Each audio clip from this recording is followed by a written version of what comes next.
हैं और देखते हैं हमारा आज का नाटक अनुकृति रंग मंडल कानपुर की प्रस्तुति पुरुष।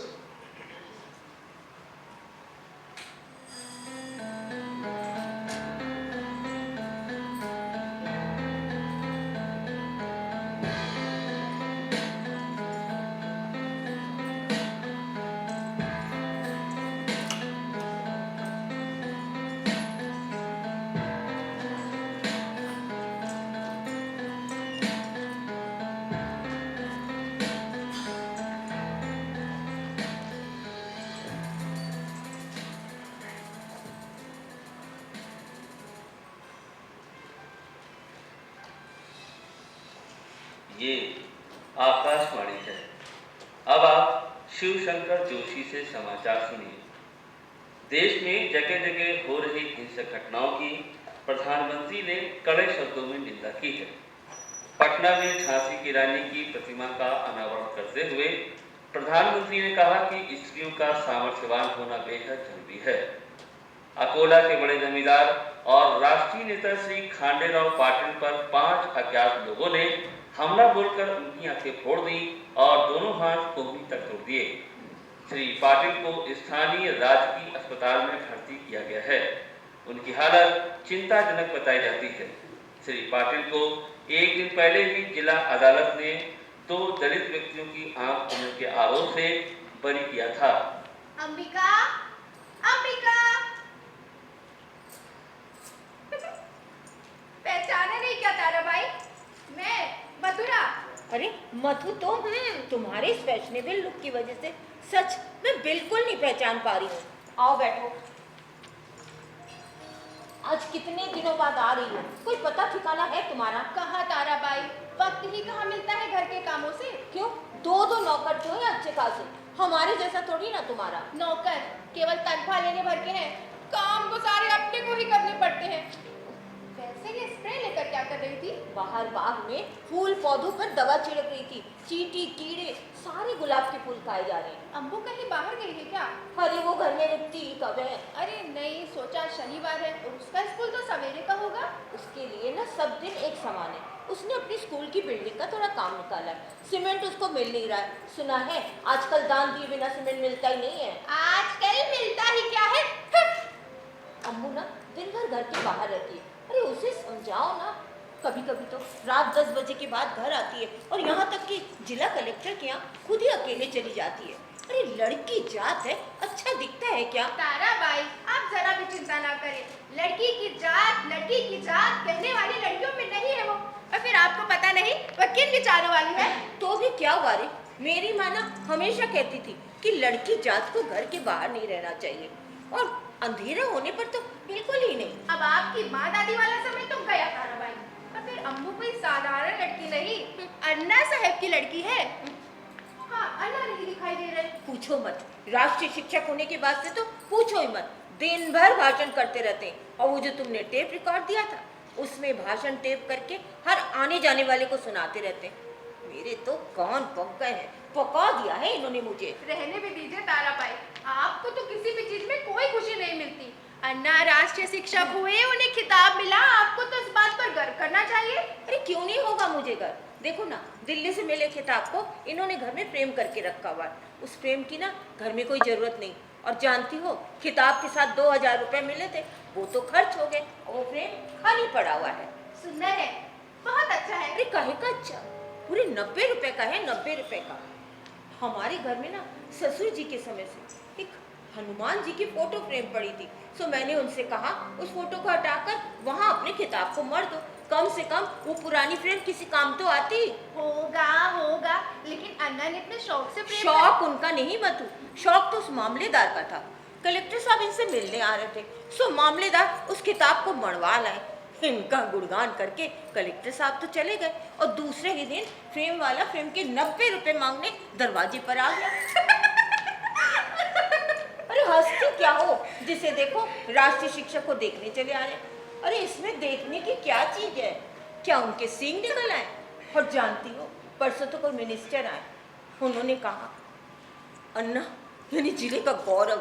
सच, गौरव तो है ही हमारे अन्ना। उससे क्या होता है? क्या इनका प्रमोशन हुआ या पगार बढ़ी है?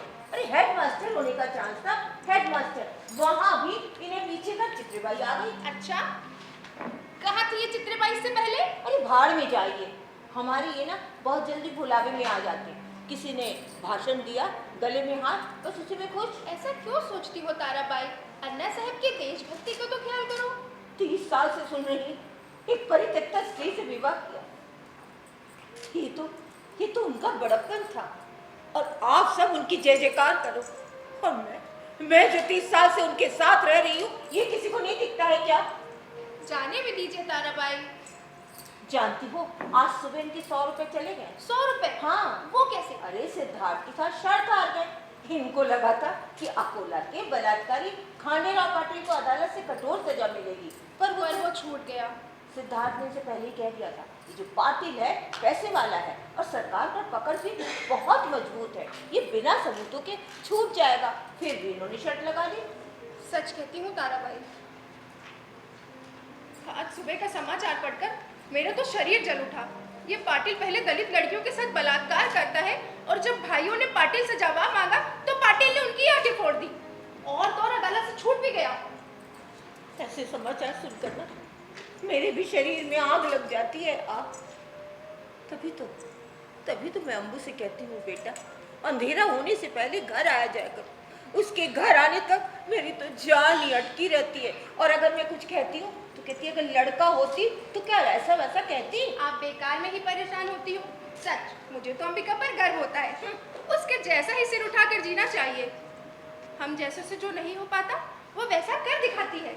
अच्छा छोड़ो इन बातों को, अब ये बताओ, आजकल तुम्हारे बाबू राव यहीं है या दौरे पर गए हैं? कल ही गए हैं दौरे पर, तभी तो आज वक्त मिला। कुछ दिन पहले हमारे अन्ना तुम्हारे बाबू राव से खूब लड़कर आए थे, पता है तुम्हें? हाँ पता है, दोनों में खूब गर्मा गर्मी हुई, लेकिन बाबू राव ने कहाँ मानने वाले। अरे इतना अश्लील विज्ञापन, वो भी स्कूल की बिल्डिंग के सामने। अन्ना ने पूरे 2 घंटे तक बहस की, लेकिन बाबू राव नहीं माने। उनका कहना था कि कंपनी का हेयर रिमूविंग क्रीम बिकने से मतलब है, बस। अच्छा आई, अब चलती हूँ। ठीक है। अरे हाँ आई, ये अम्बू की रसीद दो, उसके स्कूल के बिल्डिंग पर की, और 1200 रुपये आप उसे दे दीजिएगा। ठीक है, दे दूंगी। मधु, हाँ सुनो, तुम अंबिका की सहेली हो ना, इसीलिए पूछती हूँ, अंबिका और सिद्धार्थ ने कुछ निश्चित किया कि नहीं? क्या मतलब ताराबाई, उनका इरादा पक्का है? अरे वो तो निचली जाति का है ना। क्या नीचा और क्या ऊंचा ताराबाई? अरे हम ब्राह्मण है, ब्राह्मण। आई, अब इन सब बातों का क्या मतलब? और फिर इसमें बुरा है क्या है? इन लोगों को फटाफट नौकरी मिलती है और फिर प्रमोशन। उससे क्या होता है, मुझे तो कुछ भी नहीं सूझता। सिद्धार्थ कहता है शादी के बाद वो अपने पिता के घर में रहेगा, इसके लिए अम्बू तैयार नहीं, और अम्बू कहती है वो अपने घर में रहेगी, इसके लिए सिद्धार्थ तैयार नहीं। अरे मधु, तुम कब आई? अन्ना, देर हो गई, बस अब निकल ही रही थी। आज के सम्मान समारोह में तुम्हें भी आना चाहिए था। सॉरी अन्ना, मुझे याद ही नहीं रहा। जानती हो, समारोह में इतनी प्रचंड भीड़ थी कि बैठने की छोड़ो, खड़े रहने तक की, मेरा मतलब मूंगी घुसने तक की जगह नहीं थी। अब ये मूंगी कौन है? मूंगी, वो जो शक्कर में रहती ना, चींटी, उसको कहते हैं मूंगी। अब बताओ बोला, इसको इतना भी नहीं मालूम है। अब ये क्या है भाई? देख रही हूँ ये नारियल बचता भी है कि नहीं। अरे तुम छोड़ो इन सब बातों को, तुम्हें बताता हूँ, आज के सम्मान समारोह में इतनी प्रचंड भीड़ थी, इतनी प्रचंड भीड़ थी कि ब्राह्मण सभा का हॉल खचाखच भरा हुआ था। चित्रे भाई आई थी क्या? आई थी क्या मतलब? आई थी, उन्होंने भी सम्मान समारोह में भाषण दिया। और आपको क्या दिया? हमें ये शॉल, ये कश्मीरी है। अरे वाह, कश्मीरी शॉल। मधु, हाँ सम्मान में मिले एक शॉलों का एक गुण तो होता है, रंग कच्चा, पर जब दूसरे कपड़े पे लगता है ना तो बिल्कुल पक्का। और देखो देखो, लेबिल निकालना भी भूल गए, 23 रुपए 50 पैसे। तुम छोड़ो इन सब बातों को, भाव भाव में कद करना भी तुम्हें नहीं आता है। अच्छा ऐसा करो, थोड़ी थोड़ी चाय बना लो। लाती हूँ।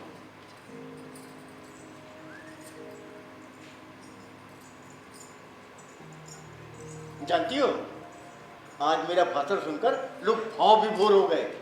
इसीलिए भाषण टेप करके लाया हूँ, सुनोगी? अन्ना फिर कभी सुन लूंगी, अभी मुझे दे दोगे। अरे बस 2 मिनट बैठो तो अभी सुनाता हूँ। सुनाइए। इस देश में यदि सामाजिक क्रांति लानी है तो गांव-गांव में अन्ना साहब जैसे आदर्श शिक्षक होने चाहिए। ये सुंदरराव चौहान जिला परिषद के अध्यक्ष हैं। अभी देखो आगे मेरा भाषण। अकोला के खांडेराव पाटिल को अदालत ने सबूतों के अभाव में बरी कर दिया। पिछले कुछ महीनों से ये मामला चर्चा में है। कोर्ट के फैसले पर मुझे कुछ नहीं कहना, पर मूल घटना को याद करें। एक दलित लड़की का खांडेराव ने बलात्कार किया, पूरे गांव को मालूम है, मगर अदालत में कोई सबूत नहीं। उस लड़की के भाई ने पाटिल से कारण पूछा तो पाटिल ने उस लड़की की आंख फोड़ दी। लो चाय पियो। लो मधु चाय पिए।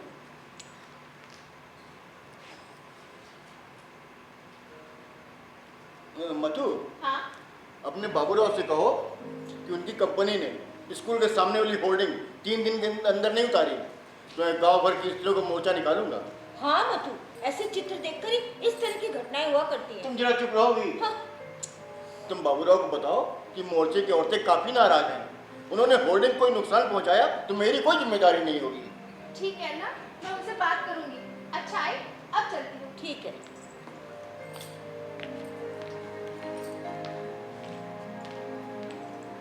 तारा, मुझे लगता है मधु का पति बाबूराव उसकी इच्छा कदर नहीं करता है। अरे कौन सा पति अपनी पत्नी की इच्छा की कदर करता है? अरे अब ये कुछ भी। भाई अब के सब मोर्चे में तुम्हें ही आगे रहना है। हाँ मैं देख लूंगी। क्या चल रहा है अन्ना साहब? हो गया सत्कार समारोह? भाई मैं यहाँ होता तो आता, अभी अभी बस से उतर के आया हूँ। कहते हो ऐसे रहे हो जैसे यहाँ होते तो समारोह में अवश्य जाते। अन्ना भाषा टेप किया है ना? मुझे सुनना है। कहाँ से आ रहे हो? नांदेड़ से दलित साहित्य सम्मेलन था, बाद में लातूर चला गया था, वहाँ नामांतर परिषद थी। आप लोगों को भी हंगामा करने के लिए कोई ना कोई मुद्दा मिल ही जाता है। अन्ना आप बार बार नामांतर मुद्दे में सिद्धार्थ को चिढ़ाया मत करिए। अरे मैं कोई चिढ़ने वाला नहीं हूँ, पर सच तो ये है कि सवर्णों ने दलितों पर इतने अन्याय किए हैं और आज भी हो रहे हैं कि पीढ़ी दर पीढ़ी हम हलचल करते रहें तो भी अन्याय के खिलाफ ये लड़ाई नहीं रुक सकती। सिद्धार्थ तुम अभी थके हुए हो, थोड़ी देर शांति से बैठो। अरे हाँ, तुम्हारी सहेली मधु अभी भी तो गई है। हाँ बाहर हमारी मुलाकात हुई थी। अच्छा अच्छा अच्छा। अम्बू जी वहाँ मेज पर तुम्हारे स्कूल की रसीद बुक और 1200 रुपए रखे हैं। केवल 1200 रुपए? अरे 1200 कुछ कम नहीं होते। तुम्हारी गत तो बिल्कुल वैसी ही है। मेरी माँ ना हमेशा कहती अरे थी। तुम्हारी माँ क्या कहती थी मैं बताता हूँ इसको। तब तक तुम थोड़ी थोड़ी चाय और बना लाओ। लाती हूँ। अन्ना आज के सम्मान समारोह में आपके भाषण का तो अच्छा रंग जमा होगा, क्यों? अच्छा, तुमसे किसने कहा? अरे ऐसा बस स्टैंड पे लोग बोल रहे थे। सच? क्या क्या कह रहे थे? कह रहे थे आपका भाषण बहुत जोरदार था, ऐसा बोल रहे थे। अन्ना आप उस पर क्या विश्वास कर रहे हैं? वो आपको झाड़ पे चढ़ा रहा है। पर तुम्हें बताता हूँ अम्बू, आज का मेरा भाषण सचमुच में बहुत जोरदार था। इतना रंग जमेगा मैं खुद भी कल्पना नहीं कर पाया, इसीलिए भाषण टेप करके लाया हूँ। सुनोगी? उसी को सुनाइए। कल भाई आज मुझे जाना है। अगले महीने एक मोर्चा है, एक गांव में पानी की टंकी के लिए मीटिंग है आज रात को। कहाँ है मीटिंग? अरे इसके स्कूल में। मेरे भाषण ने रंग जमाया। मतलब क्या? आज सुबह ही वो समाचार पढ़ा, उसी से भाषण के लिए उत्तम विषय मिला। कौन सा समाचार? अरे वही खांडेराव पाटिल के निर्दोष छूटने का। अरे अन्ना अच्छी याद दिलाई। अब आपको मुझे 100 रुपए देना पड़ेगा। देखिए खांडेराव पाटिल छूट गया। हाँ देता हूँ। आज सुबह ही अखबार में समाचार पढ़कर तारा ने मुझसे कहा कि 100 रुपये निकाल कर रखिए, आप सब हार गए हैं। सच मैं हारा। अन्ना मैंने आपसे पहले ही कहा था कि वो पाटिल छूट जाएगा, कारण वो सवर्ण है, पैसे वाला है और फिर सत्ताधारी गुट का है, वो न्याय खरीद सकता है। उस समाचार पढ़कर मुझे बहुत धक्का लगा। सब कुछ दिन दहाड़े घटित हुआ तो भी कोई सबूत नहीं, बस उसी मुद्दे को उठाया, उसी ने भाषण में रंग जमाया। अब बोलो क्या कहते हो? इतनी प्रचंड भीड़ कि चींटी घुसने की भी जगह नहीं थी। आई हाँ। तुम गई थी वहाँ? नहीं रे, तो तुम्हें कैसे पता चला कि चींटी घुसने की भी जगह नहीं थी? बाहर बाग में चींटियों का झुंड लगा था, वहाँ घुसने की जगह नहीं थी और फिर भी घुस आई और हमारे गुलाब के फूलों की वाट लगानी। तो खांडेराव पाटिल छूट गया ना तो उसको खुशी मिलती है। मैं शर्त हार गया इस बात की भी। अम्मू, तूने अभी थोड़ी देर पहले समाचार सुना क्या? नहीं, कौन सा समाचार? किसी ने उस पाटिल पर हमला किया, उसकी दोनों आंखें फोड़ दी और दोनों हाथ कोहनी से तोड़ भी दिए। Bravo bravo, that's the answer. इन लोगों को ऐसे ही ठोका जाना चाहिए। न्याय खरीदते हैं, निश्चित ही ये काम बंडा का होगा। अभी बंडा कौन? कानून हाथ में लेने वालों को दुश्मन, ये उसका घोषवाक्य है। कानून हाथ में लेने वालों को दुश्मन, मतलब ये खुद कानून हाथ में लेगा, ये तो गलत है। नाम क्या है उसका? भाई नाम पता नहीं, सरनेम लगाता नहीं। सरनेम लगाने से सुनने वाले का पेच पड़ता है। कौन सी जात का, बैकवर्ड, SC ST। अरे बंडा कहा तो कोई झंझट ही नहीं। तुम इसको पहचानते हो? नहीं। अरे बाप रे, ये तो बहुत गलत है। लोग ऐसे ही कानून हाथ में लेने लगे तो लेना ही चाहिए, नहीं तो क्या हम दलित लोग केवल अन्याय सहते बैठे रहें? अरे सिद्धार्थ, तुम जो कहते हो सही है, पर हिंसा का जवाब हिंसा से देने से प्रश्न मिटते हैं क्या? पर इन प्रश्नों का उस माया से क्या संबंध? माया? अब ये माया कौन है?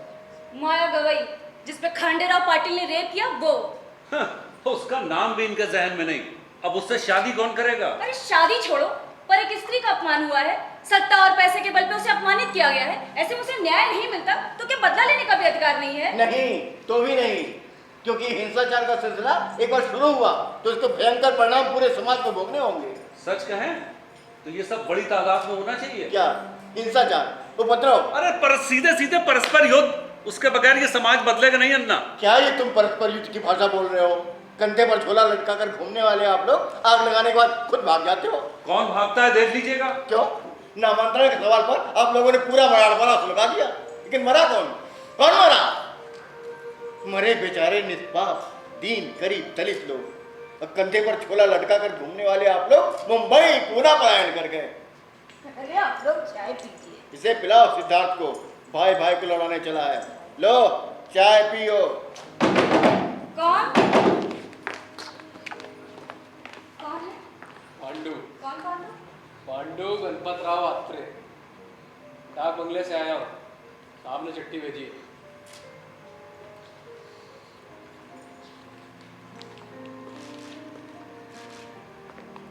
अन्ना, गुलाबराव जादव आपसे मिलने आ रहे हैं। लो अन्ना, अब तो बड़े बड़े लोग आपसे मिलने आने लगे। और उन्हें यहाँ चाय पानी कराने की बजाय आप खुद क्यों नहीं चले जाते डाक बंगला दर्शन देने? साहब डाक बंगले से निकल चुके हैं, मुझे यहाँ ठहरने को बोला। ठीक है, वहाँ ठहरो तो भी चलेगा। पांडु दलित होगा इसलिए बाहर, अब ब्राह्मण होता तो यहीं बैठता, हम लोगों के साथ चाय पीते आप हुए। सॉरी सिद्धार्थ, मैं बुला लाती हूँ। अरे रहने भी दो, जात पात के कारण लगातार अन्याय हो रहा, बस ये बतलाया। ये गुलाबराव है कौन? आपको याद नहीं? गुलाब राव बहुत ऊंची पहुंच वाला है। सीमेंट मिल, शुगर मिल, कारखाने और भी न जाने क्या क्या, और कदाचित इस बार पार्लियामेंट के इलेक्शन भी लड़ सकता है। कमाल है ना, आपको याद क्यों नहीं आ रहा? अरे पिछले साल ही तो मैंने उसे नागोचने चबवाए थे। अरे तुम लोगों ने तो इतने लोगों की नाक काटी है कि बस। माली बाई के घर पे कब्जा कर अपने साले को पेट्रोल पंप दिलवाना चाहता था, वो गुलाबराव जादव। याद आया? हम औरतों ने 12 घंटे घेराव किया था उसका। हाँ, और उस समय नरवने ने अपने अखबार के माध्यम से काफी पॉपुलैरिटी दिलाई थी आप लोगों को। दो के खुलने तक भागा था। हाँ, अब सब याद आ रहा है। लगता है आपके दर्शन के बहाने वो फिर से कोशिश करना चाहता है। पर एक बात समझ लीजिए, अब की बार माली बाई के रास्ते में आया तो मुंह पर गोबर ही फेंकेंगे। मुंह अम्बे जगदम्बे, शांत हो जाओ। गुलाबराव मुझसे भेंट करने के लिए आ रहा है। अरे अन्ना, दर्शन हेतु आ रहे हैं। हाँ, दर्शन देने हेतु सही, पर ऐसे मौके पर पुरानी कड़वाहट भूलना ठीक नहीं है। ठीक कहते हो अन्ना, अब आप दर्शन देने को तैयार होइए। भाई मैं तो निकलता हूँ, सुबह से निकला हूँ, काफी थका हूँ। चलता हूँ भाई। अरे अन्ना, वो शब्द के 100 रुपए तो दीजिए। 100 रुपए ना? हाँ। दे दूंगा, ले लीजिएगा। अरे अच्छा रहने दीजिए, इन पैसों को पेड़े बांटिएगा बस्ती के बच्चों में। वो क्यों? खांडेराव पाटिल के हाथ तोड़ने और आंख फोड़ने के उपलक्ष्य में बंडा द ग्रेट। कुछ भी कहो, सिद्धार्थ है धागा। अन्ना, वो हंसी मजाक करता है, पर उसके विचार कितने अच्छे हैं ये देखिए। कभी किसी गंभीर विषय पर चर्चा करके देखेगा, तब पता चलेगा उसकी धार का। तुमसे एक बात कहूं अम्बू, हमारे अपने 30 वर्षों का अनुभव है। हो सकता है गलत हो, लेकिन जो लोग बड़ी बड़ी बातें करते हैं ना, वो कुछ खास कर नहीं पाते हैं। पर सिद्धार्थ ऐसा नहीं है, इसीलिए मुझे पसंद है। भले ही वो पिछड़ी जाति का हो तो भी। अम्बू, ऐसे आड़ लेकर तीर मत चलाया करो। मैंने कभी तुमसे ऐसा कहा है क्या? हमेशा ही कहती हो यार, भले मेरे पीठ पीछे कहती हो तो भी मुझे पता है। अच्छा छोड़ो इन बातों को, अब ये बताओ तुम्हारी शादी का क्या प्रोग्राम है? प्रोग्राम क्या? हम दोनों शादी करेंगे और क्या। अरे जो अपना पेट नहीं भर सकता वो भला तुम्हारा कैसे भरेगा? उसकी फिक्र आप लोग ना करें। तुमसे एक बात कहूँ अम्बू, मनुष्य को हमेशा सिद्धांतों पर चलना चाहिए, पर हमेशा से संभव नहीं होता है। मैं कुछ बोला तो उसे तुम वकीली भाषा कहोगी, मुझे पुरानी विचारधारा कहोगी, लेकिन एक बात मैं तुमसे जरूर कहूँगा कि सिद्धार्थ से शादी करने से पहले अच्छी तरह सोच विचार कर लेना। अन्ना, मैंने अच्छे से सोच विचार कर लिया है। पर तुम रहोगी कहाँ? ससुर की उस झोपड़ी में? वो तो बस स्टैंड पर खुली है, शराब पीता है और अपनी घरवाली को पीटता भी है। अब जानती हो कल ना उसने इनसे शराब के लिए रुपए भी मांगे और आपने दे भी दिए। तो क्या करता, समझी जो ठहरे। हमारे आगे ये प्रश्न तो है, पर हम कोई रास्ता निकालेंगे। अच्छा छोड़ो सब इन सब बातों को। तारा, हाँ? गुलाब राव आने वाले हैं, कुछ चाय पानी का इंतजाम। अब ये भी मुझे ही करना पड़ेगा। सुनो, वो ना शुगर मिल के मालिक है, कह देना आते समय 5 किलो चक्कर लेते आए। अरे तारा, अन्ना, आई की भी अपनी चाहते होंगी। हम सब अपने अपने काम में व्यस्त हो जाते हैं, सबका खाना, घर की देखभाल, आने जाने वाले को चाय पानी, इस समय वो उठ जाती होगी। आखिर कमी क्या है उसके लिए यहाँ पर? वो प्रत्यक्षता थी, मैंने उससे विवाह किया तब ये दिन देखने को मिले उसे। अन्ना बस, इस विषय पे हम खूब चर्चा कर चुके हैं। समस्याओं से सभी महिलाओं को जूझना पड़ता है, फिर चाहे वो कोई भी हो। नमस्कार नमस्कार, मैं गुलाब राव जाधव। नमस्कार अन्ना। अरे गुलाब राव जी, ये आप क्या कर रहे हैं? आप ऐसा क्यों कहते हैं अन्ना साहब? वास्तव में तो मुझे अपना सर रखना चाहिए आपके पैरों पर। आजकल ऐसे पैर कहाँ मिलते हैं जिन पर अपना सर रखा जाए। नहीं, शर्मिंदा ना करें, मुझ में ऐसा कुछ नहीं है। ये हमारी बेटी अंबिका शिवराम आपटे। अच्छा अच्छा, नमस्कार। आप लोगों की भेंट हुई है क्या पहले कभी? शायद नहीं। अच्छा अच्छा, और ये मेरी पत्नी तारा। नमस्कार माँ साहब। माफ करें, आने की हड़बड़ी में फूलों का हार या कुछ और लाना संभव ना हो सका। दरअसल माँ जी हमारे आदरणीय हैं, इनके सम्मान समारोह में मुझे भी आना था। चित्रे बाई से कहा भी था कि मैं आ रहा हूँ, लेकिन नहीं आ सका। एक मीटिंग थी जो देर तक चली। वैसे आज आपके भाषण में जबरदस्त रंगेमा है, ऐसा सुना। अच्छा, आपसे किसने कहा? सुंदर राव चौहान, जिला परिषद के अध्यक्ष। हाँ हाँ, वही तो थे। समारोह की अध्यक्षता तो उन्होंने ही की थी। सुंदर राव यानी मेरा राय है, उनका फोन आया था। कह रहे थे अचानक गांव जाना हो रहा तो अन्ना साहब के दर्शन किए बगैर मत आइए। नहीं नहीं, मुझे ऐसा कुछ नहीं है। आप चाय और कॉफी क्या लेंगे? नहीं नहीं, कुछ नहीं। अरे ऐसा कैसे हो सकता है? आप पहली बार हमारे घर पधारे हैं, कम से कम एक कप चाय तो। सच में नहीं, मैं कोई औपचारिकता नहीं कह रहा हूँ। अन्ना साहब, मुझे तो ऐसा लगता है जैसे मैं आपके घर में नहीं किसी मंदिर में आया हूँ। ऐसा कह के आपने जो मेरा मान बढ़ाया है उसका मैं बहुत आभारी हूँ, लेकिन ऐसा कुछ भी नहीं है। मैं तो बस एक साधारण सा शिक्षक हूँ और शिक्षण कार्य करके अपने कर्तव्यों का निर्वहन करने का प्रयास भर कर रहा हूँ। वेद काल से यही मान्यता है, सर्वश्रेष्ठ दान यानी कि विद्यादान। मगर दुर्भाग्य आज समाज सब कुछ भूलता जा रहा है। खैर, ये बाई भी आपके स्कूल में है क्या? नहीं नहीं, इसका कुछ अलग कार्य क्षेत्र है। अम्बू, अम्बू, जी अन्ना। देखो ये क्या पूछ रहे हैं। क्या? वो अन्ना साहब कह रहे थे आपका कुछ अलग कार्य क्षेत्र है। ऐसा कुछ खास नहीं, बस पढ़ाने का नया प्रयोग करना। भाई मैं भी तो सुनूं, सच में शिक्षण क्षेत्र का मुझे भारी आकर्षण है। अन्ना साहब, सहकारिता क्षेत्र या राजनीति में मैं दुर्घटनावश आ गया ये अलग बात है, अन्यथा मैं भी कहीं एक टीचर ही होता। आज भी जब मैं अकेला होता हूँ तो सोचता हूँ जहना कहाँ था, कहाँ आ गए। कभी कभी लगता है सब कुछ छोड़कर नई पीढ़ी को पढ़ाऊं। शांति निकेतन आप तो बड़े काम है, मगर वैसा ही कुछ प्रकृति की गोद में एक निकेतन बनाऊं और बच्चों का भविष्य डालते हुए अपना जीवन बिताऊं। तो देर किस बात की गुलाब राव जी, आप फैसला लीजिए। मैं तो आऊंगा ही, साथ में और भी अच्छे अच्छे शिक्षक भी लाऊंगा। इतना आसान काम नहीं अन्ना साहब। फैसला लेने की स्वतंत्रता होती तो दिल्ली तक खलबली मच जाती।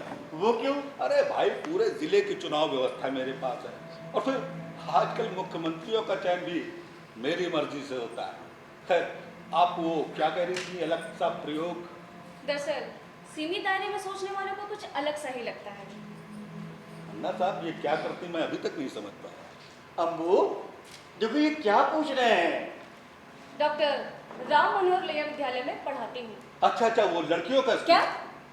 लड़कियों और लड़कों के स्कूल को लोहिया जी का नाम देना उनका अपमान होगा, क्योंकि स्त्री पुरुष समानता पे जितना जोर लोहिया जी ने दिया उतना जोर उनके बाद शायद ही किसी ने दिया होगा।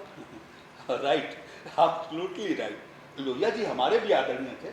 लोहिया जी क्या, जेपी, सरदार पटेल, ये सभी महान नेता हैं। राजनीति में हमारी दिशाएं अलग हो सकती हैं, लेकिन इससे महान हस्तियों का महत्व कम नहीं होता। और फिर आज की राजनीति में ऐसी हस्तियां हैं ही कहाँ।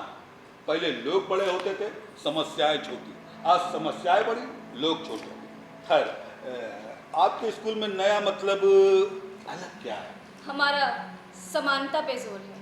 वेरी गुड, बहुत अच्छे विचार है। लोहिया जी कहते थे भारतीय नारियों के समक्ष आदर्श होना चाहिए द्रौपदी का। कारण द्रौपदी ने शरणागति कभी स्वीकार नहीं की। उसने हर बार पुरुषों से जवाब मांगा, सवाल पूछकर हर बार उन्हें पराजित किया। और हमारे यहाँ सीता और सावित्री के तो मंदिर मिलेंगे, द्रौपदी का नहीं। वो 5 पुरुषों के साथ सहन करती थी अंबिका देवी, उनके मंदिर कैसे मिलेंगे? ठीक, लोहिया जी ने इसे ही विपरीत बुद्धि कहा है। मतलब मैं कुछ गलत बोल गया? गलत? गलत नहीं, गंदा और घिनौना। एक स्त्री का विचार, मतलब उसके शरीर का विचार। अन्ना साहब, आप ठीक कहते थे, ये लड़की वाकई थोड़ा अलग है। अम्बू अपने से बड़ों से संयमित भाषा में बोलना चाहिए। क्षमा करें, मैं हमेशा से यही कहता हूँ। जाने दीजिए, बोलने दीजिए। स्त्रियों को कभी कभार ऐसा आक्रामक होना ही चाहिए। मुझे गोल मोल मिमियाकर बोलना अच्छा नहीं लगता। सीधी बात करो तो अपने वजूद का एहसास खुद को भी होता है और सुनने वाले को भी। अन्ना साहब, आई थिंक इनसे कभी मुलाकात तो नहीं हुई, फिर भी लगता है कहीं देखा है। क्या हम पहले कभी मिले हैं? बहुत बुरे, मतलब नहीं मिले, ऐसे मिले हैं। पेट्रोल पंप वाला मामला याद है आपको, माली बाई का? हम औरतों ने घेराव किया था आपका। अच्छा अच्छा। भाई अन्ना साहब, कुछ भी कहें, आज की शाम बड़ी चकाचक रही।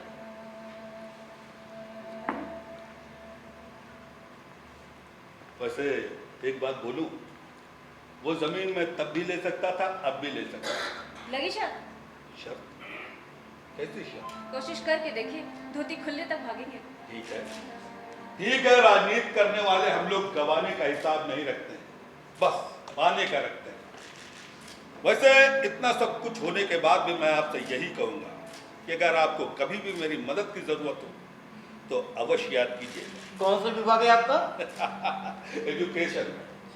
मंत्री तो बाला साहब देशमुख भी हैं, लेकिन आजकल उनका सारा काम मैं ही देखता हूँ। वो क्या है, बाला साहब आदमी तो अच्छे हैं, लेकिन शिक्षा के मामले में कुछ तो फिर शिक्षा मंत्री कैसे?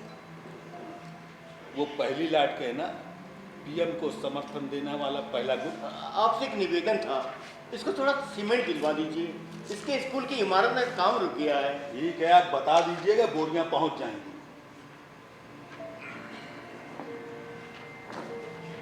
आपको लग रहा होगा कि मैं यहाँ आया हूँ पेट्रोल पंप लेने, लेकिन मैं यहाँ डाक बंगले पर उद्योगपतियों की मीटिंग लेने आया हूँ। इस क्षेत्र में 4 कारखाने लगाने की योजना है। वैसे मेरा यहाँ से पार्लियामेंट के लिए चुनाव लड़ने का भी इरादा है। आपको 8-10 उद्योगपतियों से मिलवा दूंगा।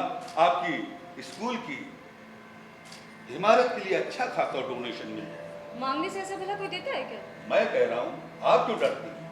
आपको तो बस फॉलो अप करना है। तो फिर कब मिलूं?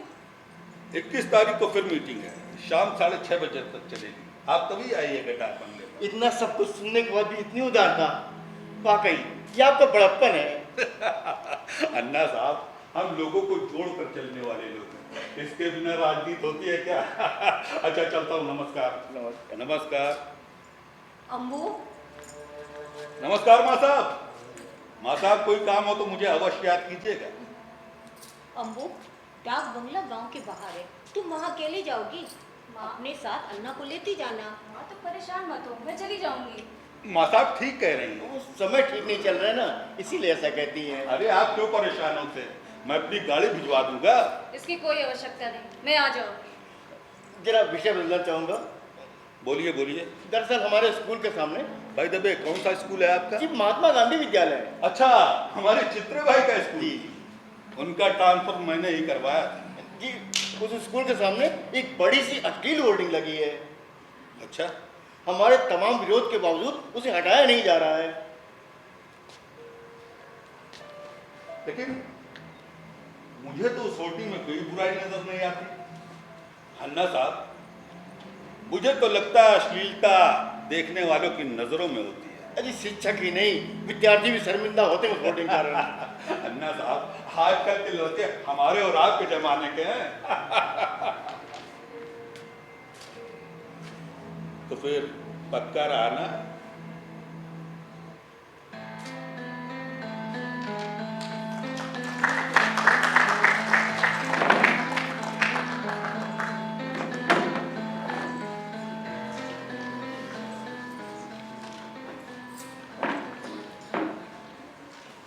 मैं समझता हूं कि आपके जैसे राष्ट्रीय शिक्षक जो आदर्श शिक्षक होते हैं उनका इस देश में एक महत्वपूर्ण स्थान है। मैं समझता हूं कि आप सभी शिक्षकों के हाथों इस महान देश का भविष्य सुरक्षित है। क्या अन्ना, अपना ही भाषण सुन रहे हैं? नहीं रे बाबा, ये हमारे राष्ट्रपति जी का भाषण है। हमें राष्ट्रीय किताब देते समय बोले थे, वो सुनोगे? नहीं, इन लोगों के झूठे भाषण सुन के कान पक गए। पर इस भाषण में दम है। आज वो राष्ट्रपति हैं, पर पहले वो भी एक शिक्षक थे। अन्ना, आप पुराने लोगों का क्या है? मूल्य, मानवता, संस्कृति, परंपरा, अरे ये शब्द कानों में पढ़ते हैं, आप खामखा खुशफहमी में आ जाते हैं। अजी उच्च वर्णीय पैसे वाले लोगों के शाब्दिक खेल हैं। ऐसे दिखावटी बड़बोलेपन की मूल समस्या में हाथ डालने की जरूरत नहीं, जाने दीजिए। अम्बिका नहीं दिख रही, कहीं गई है क्या? हाँ, घंटा भर पहले बाहर गई थी, अब आती होगी। सिद्धार्थ, तुम्हारे पास थोड़ा समय है या जल्दी में हो? थोड़ा समय क्यों, कुछ विशेष? नहीं, कुछ विशेष नहीं। मैं लड़की का बाप हूँ ना। अरे अन्ना, दहेज दे रहे? दहेज? हाँ। अरे मैं पूछ रहा हूँ, तुम दोनों शादी कब कर रहे हो? अरे देखते हैं अन्ना, अब हम सवर्णों की तरह जब जो मन हुआ नहीं कर सकते। अरे अब ये क्या बात हुई? एक तरफ तो सवर्णों से चिढ़ना और दूसरी तरफ मुझे लगा शायद तुम ही आए हो। वो कैसे? कमरे में इतनी गर्मी जो है। क्या आई, आप भी मजाक करती हैं। अब ये आए हैं तो कम से कम चाय तो पिलाओ। लाती हूँ। ओ हाँ, ये आए हैं, इन्हें बता दो। क्या? वो समझी जी ना बार बार आते हैं और 150 रुपए मांगते हैं। जाने दो, चलता है। क्या मेरे पिताजी आए थे, शराब के लिए पैसे मांग रहे थे? अब किया ही क्या जा सकता है, इसका इलाज ही क्या है? क्या करूं अन्ना, माँ बाप हैं, उन्हें ना तो छोड़ते बनता है ना ही साथ रखते। मेरी माँ तो कहती है बामन की लड़की घर में नहीं चाहिए। अब हम पीढ़ियों से दबाए ना जाते तो क्या ऐसे प्रश्न उठते? लेकिन हमारी बेटी का क्या होगा? वो आप अपनी बेटी पे छोड़ दीजिए। अरे सिद्धार्थ, तुम कब आए? हो गई थोड़ी देर, तुम कहाँ गई थी? स्कूल से फाइल लेने, गुलाब राव से मिलने डाक बंगले जाना है। स्कूल के लिए अनुदान दिला रहे हैं, उद्योगपतियों की मीटिंग है, कुछ मिल ही जाएगा।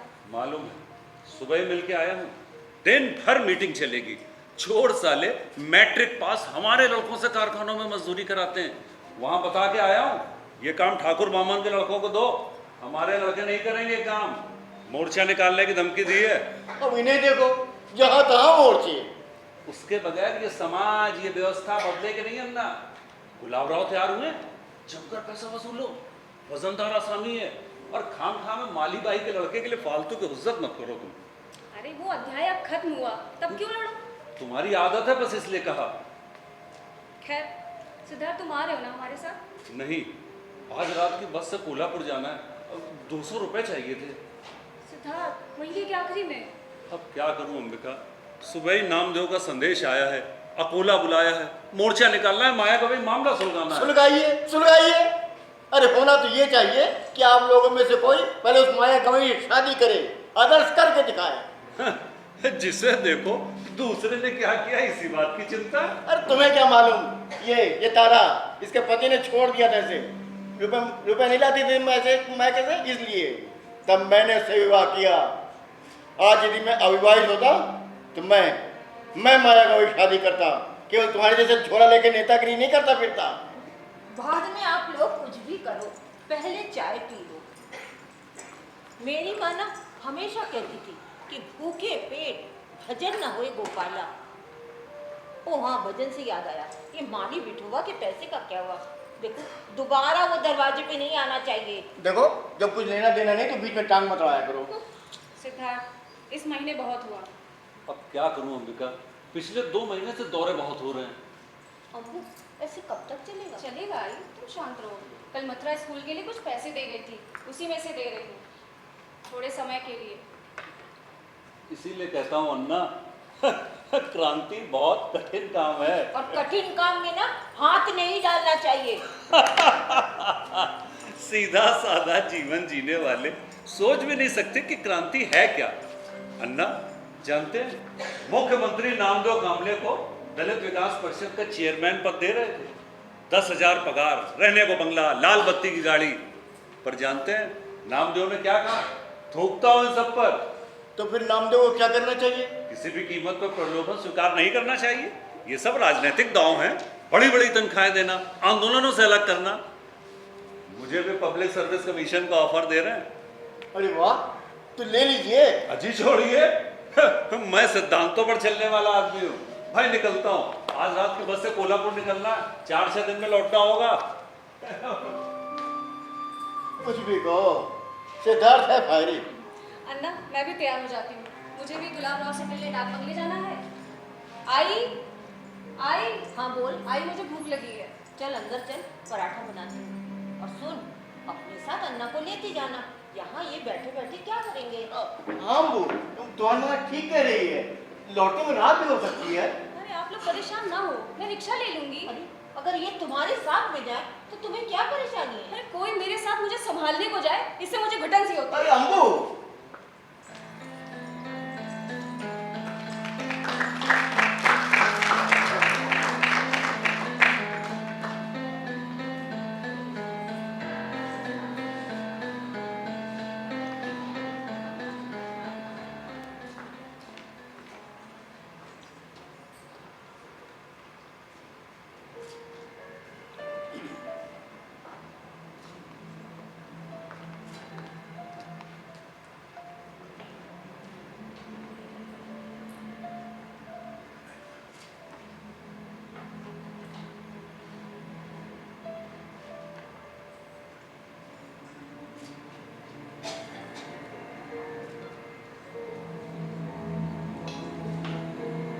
मैं जा रही हूँ। बैठो।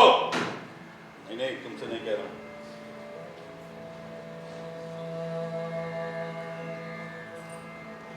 गुलाब राव, मैं जा रही हूँ। अच्छा ठीक है, मैं तुमसे बाद में बात करता हूँ। हाँ।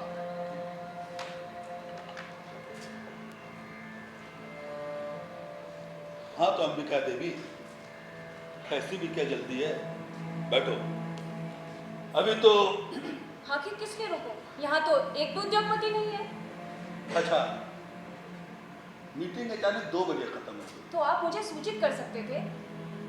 मैंने सोचा कुछ और मुद्दों पर बात हो सकती है। लेकिन मुझे किसी अन्य मुद्दे पे कोई भी चर्चा नहीं पर करनी है। मुझे करनी है। बैठ जाओ।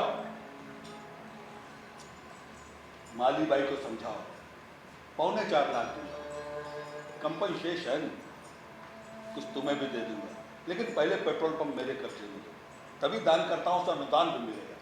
मुझ पर विश्वास रखो, मैं बात का पक्का हूँ। प्लीज, माली बाई का मुद्दा मेरे सामने मत उठाइए, वो अध्याय अब खत्म हुआ। नहीं नहीं नहीं नहीं अंबिका देवी, अभी कहाँ खत्म हुआ है। आप चाहें तो कल इसके लिए मेरे घर आ सकते हैं, लेकिन मैं अब यहाँ नहीं रुक सकती। एक बात बोलूं, आपने मेरा घेराव किया, मैं भी तो कर सकता हूँ। बहुत महंगा पड़ेगा, नरवड़े से कहकर सब कुछ अखबार में छुपा दूंगी, जहाँ जाओगे पीछा नहीं छोड़ेंगे, भागते भागते धरती कम पड़ जाएगी, समझे? ये क्या कर रहे हैं आप? हम लोग अंदर वाले कमरे में बैठकर बात करें। कदापि नहीं, सीधी तरह से दरवाजा खोले, नहीं तो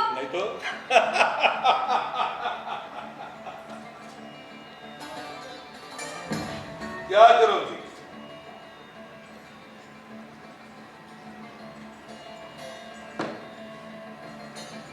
लो थोड़ी विस्की। मैं कहती हूँ गुलाब राव दरवाजा खोलो। इस तरह का तीखापन मुझे अच्छा लगता है। I like. तुम्हारे हिसाब से स्त्री और पुरुष समान है, इसलिए पूछता हूं। समझो इसी क्षण तुम्हारा तीर चुंबन लो तो कान के नीचे इतनी जोर से पड़ेगा कि याद रखोगे। अन्ना साहब ठीक कहते थे, तुम वाकई थोड़ा अलग हो। चित्रबाई तो रोने लगी थी। पर मैं रोने वाली नहीं, मैं दूसरों को रुला देने वाली हूँ। कहाँ कभी दिखाऊं? भाई वाह, वाकई वाकई तुम बहुत बहादुर हो। गुलाब राव दरवाजा खोलो नहीं तो मैं चिल्लाऊंगी। डाक बंगला बस्ती से बहुत दूर है, अंग्रेजों ने बनवाया था। सचमुच कितने चतुर थे ये लोग। चिल्लाने से कोई फायदा नहीं है, चलो। आप कहना क्या चाहते हैं? अरे अभी भी नहीं समझी?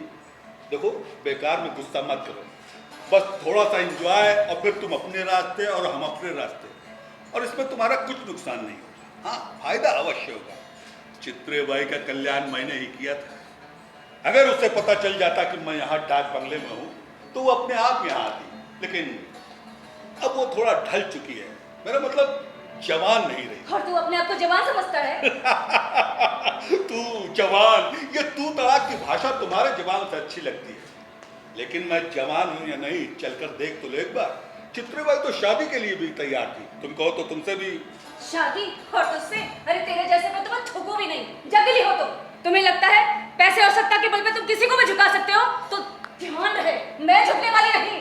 क्या साली लेक्चरबाजी, शिक्षा और संस्कृति की बात करती हो? अम्बू, अम्बू, घर चलो, देर हो रही है। अन्ना इसने मुझे कैद कर रखा है।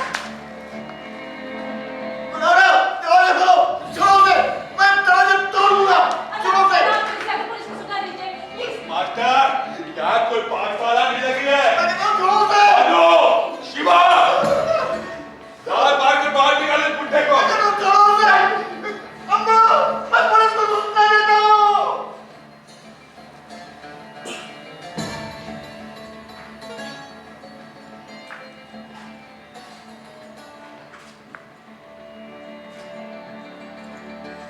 थोड़ा पानी मिलेगा? अब आई ना रास्ते पर।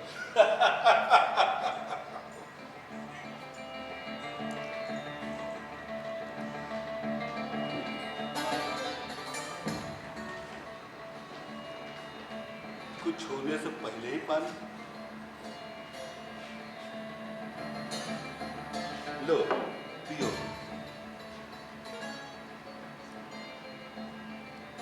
वैसे भी ये सब कुछ शांति से और तभी सुख मिलता है। मैं आपको एक तत्व की बात बताता हूं अंबिका देवी, 99% रेप तुम औरतों की वजह से होता है, मालूम है? पुरुष जैसा कहे औरत वैसा करती जाए तो फिर रेप कैसा? और ये अखबार वाले, इन्हें तो बस खबर चाहिए हम नेताओं का चरित्र हनन करने के लिए। दरअसल इससे इन्हीं का फायदा होता है, अखबार का सर्कुलेशन बढ़ता है ना। पर इस तरह की जबरदस्ती क्या ये ठीक है? ये तो पुरुषों का हक है देवी जी। ऐसा कौन कहता है? मैं कहता हूँ।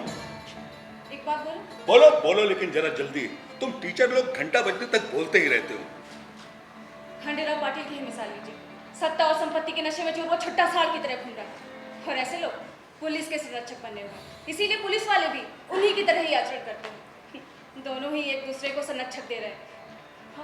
आखिर ऐसा कब तक चलेगा? एक लड़की का जीवन बर्बाद करके आपको कौन सा सुख मिलता है? बस क्लास इज ओवर। बेडरूम उस तरफ है, चलो। मैं कहती दूर हटो। अरे चलो भी। साली तेरी इतनी हिम्मत, भागो शिवा, बांध दस साली को। छोड़ना मत मुझे, छोड़ना मत मुझे, छोड़ना मुझे, छोड़ना मुझे, छोड़ो। अगर मैं कपड़ा ढूंढ सकते वाह क्या कपड़ा ले गया? देखो वो कपड़ा ढूंढोगे, गांधी चौक से बंद कर इसका और ले चल अंदर।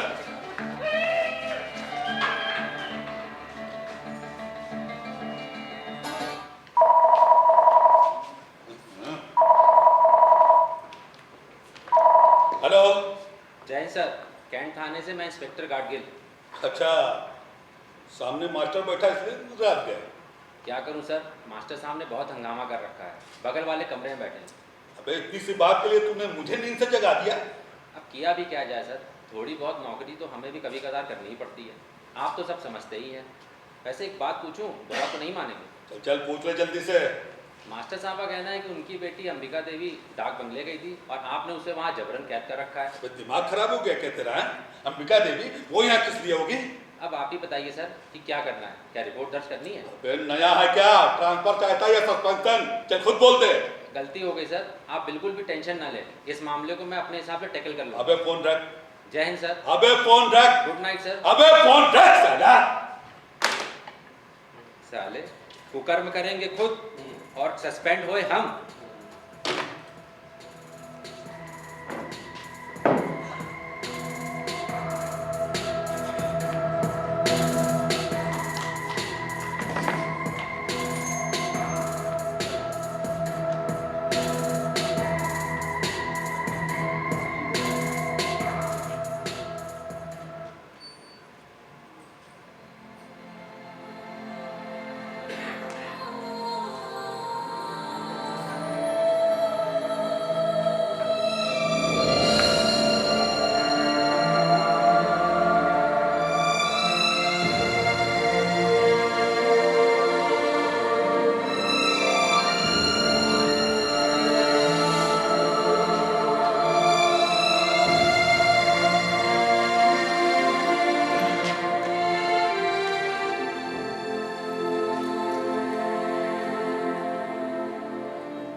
ये आकाशवाणी है। अब आप शिव शंकर जोशी से समाचार सुनिए। आज के प्रमुख समाचार। राष्ट्रपति ने आज आह्वान करते हुए कहा कि भारतीय नारियों को समाज के सामने सांस्कृतिक आदर्श रखते हुए परिवर्तन लाना चाहिए। उन्होंने कहा कि हिंसक मार्ग किसी समस्या का समाधान नहीं है, शांतिपूर्ण ढंग से ही समस्याएं सुलझाई जा सकती हैं। वहीं एक कार्यक्रम में प्रदेश के मुख्यमंत्री बाबा साहब ने कहा कि अकोला में प्रख्यात राजनेता श्री खांडेराव पाटिल के हाथ तोड़ दें और आंखें फोड़ने वाले का सुराग देने वाले व्यक्ति को 10,000 रुपए का नकद इनाम दिया जाएगा। अब समाचार।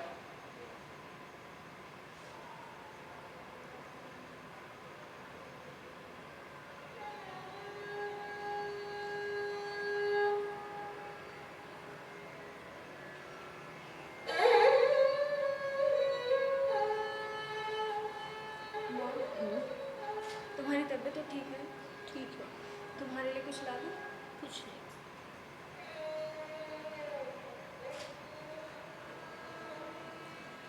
ऐसा ठीक नहीं है माँ। एक ही बात को बार बार मत सोचो। जो एक बार कदम बढ़ा दिए तो अब पीछे नहीं हटना। अखबारों में कितना कुछ छप रहा है, हर तरफ थू थू हो रही है। इसीलिए कहती हूँ ना ये पुलिस कुछ करेगी ना ये कोर्ट। हम मिडिल क्लास वालों को सब कुछ चुपचाप बर्दाश्त करना चाहिए। इसलिए मेरा मानना है कि हम ये जगह छोड़कर किसी बड़े शहर चले जाएं, जहाँ ना कोई हमें जानता हो और ना ही पहचानता हो।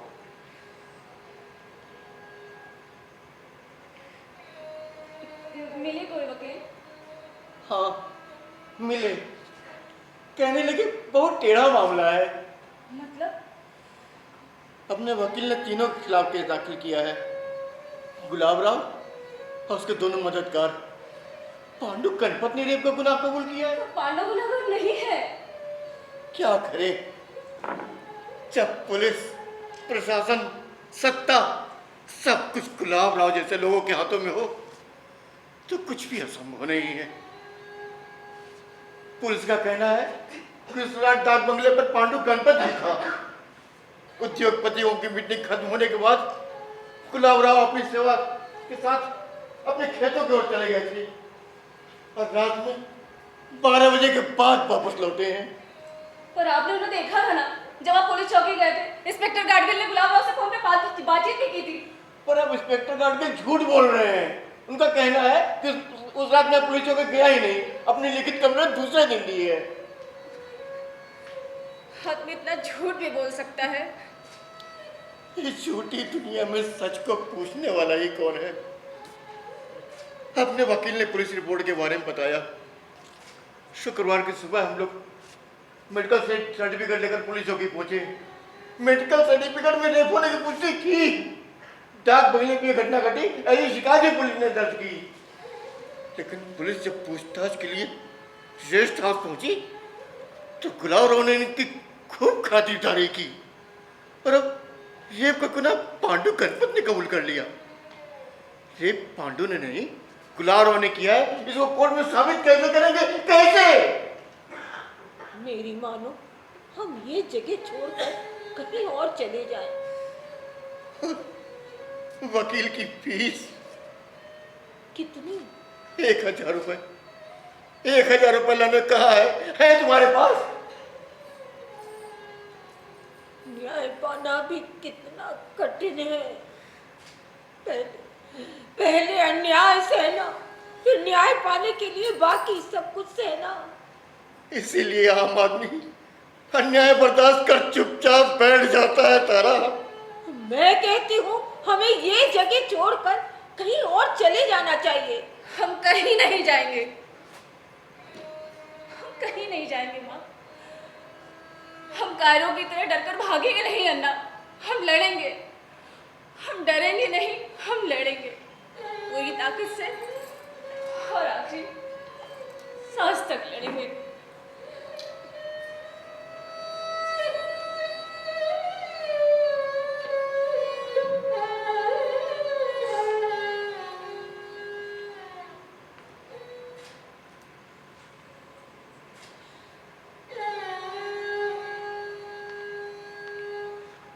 कैसी तबीयत है आई? सब कुछ खत्म हो गया है मधु। अब जीने की भी इच्छा नहीं होती है। ये क्या कह रही है? बाहर बगीचे में समय बिताइए गुलाब के ना साथ। ना ना ना, उन गुलाब के फूलों का नाम मत लो। मुझे नफरत होती है, नफरत। अब ना, अब ये जिंदगी भी बेगानी हो गई है मधु। ऐसा नहीं कहते आई। आप चिंता क्यों करती हैं? हम सब आपके साथ हैं। मुझे ना अन्ना और अंबिका की चिंता हर वक्त लगी रहती है मधु, हर वक्त लगी रहती है। हौसला रखिए आई।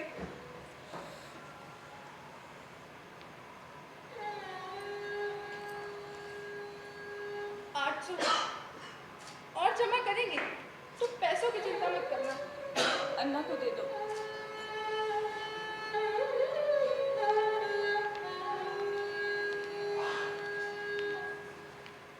अन्ना, तुम आखिर कब तक हमारी मदद करोगे मधु? ये हमारी व्यक्तिगत परेशानी है। नहीं अन्ना, ये आपकी व्यक्तिगत नहीं, हम सबकी परेशानी है। ये बलात्कार किसी एक स्त्री के साथ नहीं, बल्कि पूरी नारी जाति के साथ हुआ है। यदि ये रेप किसी नौकर या किसी ड्राइवर ने किया होता तो शायद अब तक पकड़ा जा चुका होता। लेकिन गुलाब राव जैसे लोग जब ऐसा कृत्य करते हैं तो उसके पीछे पैसे और सत्ता का अहंकार छिपा होता है। इसीलिए गुलाब राव जैसे लोगों को पत्थरों से कुचल कर मार क्यों नहीं देते? जीवन भर अहिंसा के मार्ग पर चलने की कोशिश की, लेकिन अब लगता है सब झूठ है मधु। लेकिन कानून को हाथ में लेना ठीक नहीं है। मधु, तुम थोड़ी देर रुकोगी ना? हाँ, पर क्यों? मैं थोड़ा बाहर जाकर आता हूँ। जाइए, आराम से जाइएगा।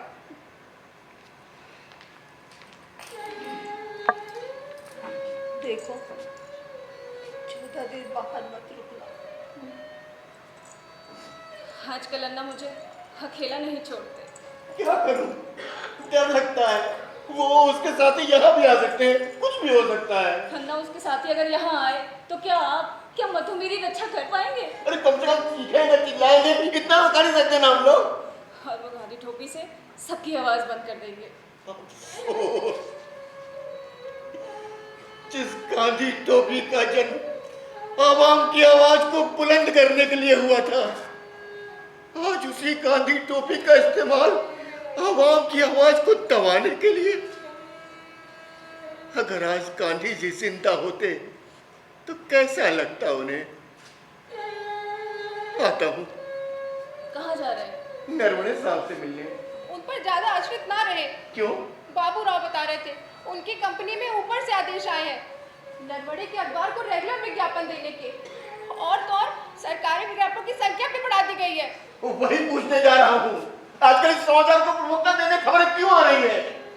पांडु गणपत से पूछताछ चल रही है, पांडु गणपत ने गुनाह कबूल कर लिया है। अगर यही सब कुछ छप रहा है बार बार, क्या यही है लोकतंत्र के चौथे कब्बे का सच? तो उनके पास जाने का क्या मतलब अन्ना? नहीं, जाकर आता हूँ। चोर को कम से कम चोर तो कहना ही चाहिए। तिलक लाला जगत नारायण परारकर की जयंतियां मनाते हैं और खुद को निर्भीक स्वतंत्र विचारों का प्रतिकार कहते हैं। आता हूँ।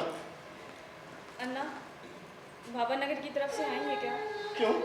अंदर से आइए तो देख लीजिएगा कि सिद्धार्थ आया कि नहीं।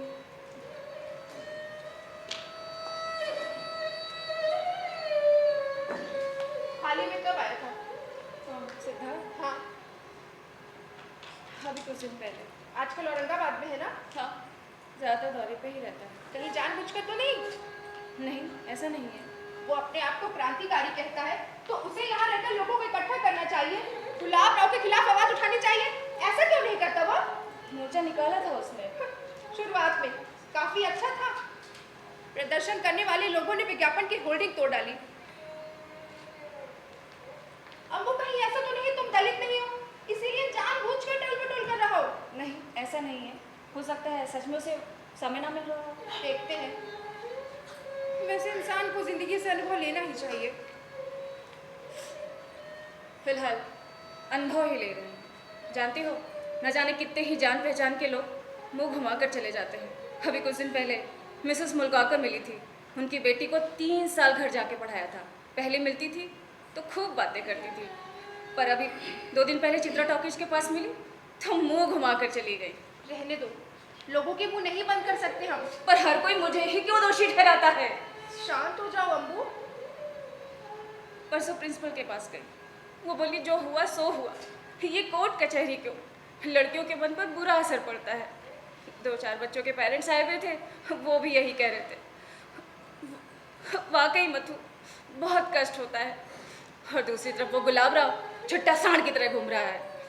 फिक्र मत करो, इस लड़ाई में थोड़ा समय लगेगा, लेकिन कदम आगे बढ़ाए तो अब पीछे मत हटना। कदम तो आगे बढ़ाए हैं, पर नतीजा क्या निकलना हम भी कुछ समझ नहीं आता। कचहरी में मोर्चा निकाला तो क्या हुआ? कलेक्टर साहब मीटिंग में थे, ऑफिस का बाबू आया मेमोरेंडम लेके चला गया। गृह मंत्री आए हुए थे, हम औरतों ने उनका भी घिराव किया तो क्या हुआ? वो भी हमारी तरफ भूखी नजरों से ही देख रहे थे। लो, आ गए तुम्हारे सेनापति, इनसे लड़ो। मैं अब चलती हूँ। अन्ना के आने तक तो रुको। अब मेरा यहाँ क्या काम? चलती हूँ। नमस्कार।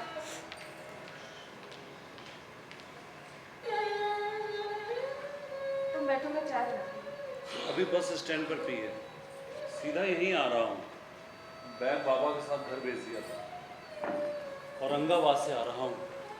वहाँ का माहौल काफ़ी गरमाया हुआ है। वो किस लिए? नामांतरण के मुद्दे पर। पैसे की जरूरत नहीं लगी? नहीं, तुमने मांगी नहीं ना, इसीलिए पूछा। कमेटी के पास थे और फिर तुम्हारी भी तो प्रॉब्लम चल रही है।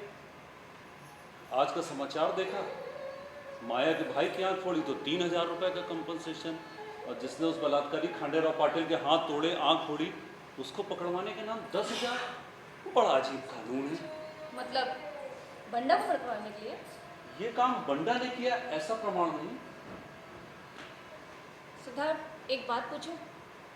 तुम इतने दौरे कर रहे हो पर किसी भी भाषण में तुमने मेरा और गुलाब राव का नाम तक नहीं लिया, आखिर क्यों? तुम पत्थर पर अपना सर पटक रही हो अम्बू। गुलाब राव ने अपना केस फुल प्रूफ बनाया है, तुम बेकार में अपनी बदनामी करवा रही हो। मतलब जैसा आई कहती है वैसा तुम भी कह रहे हो। स्त्री हो, चुप रहो, तुम्हें तो ये सब सहना ही होगा। मेरे कहने का ये मतलब नहीं है, जो संभव था तुमने भी किया और मैंने भी। बस एक मोर्चा निकालो। एक बात बताओ, अगर मैं ब्राह्मण ना होकर दलित होती तो तुम क्या और मोर्चे नहीं करते? तुम दलित लोग क्या मेरे लिए और नहीं लड़ते? तुम भी जाति पर टिकने वाले ही हो। माया गवई और तुम्हारी बराबरी कैसे होगी?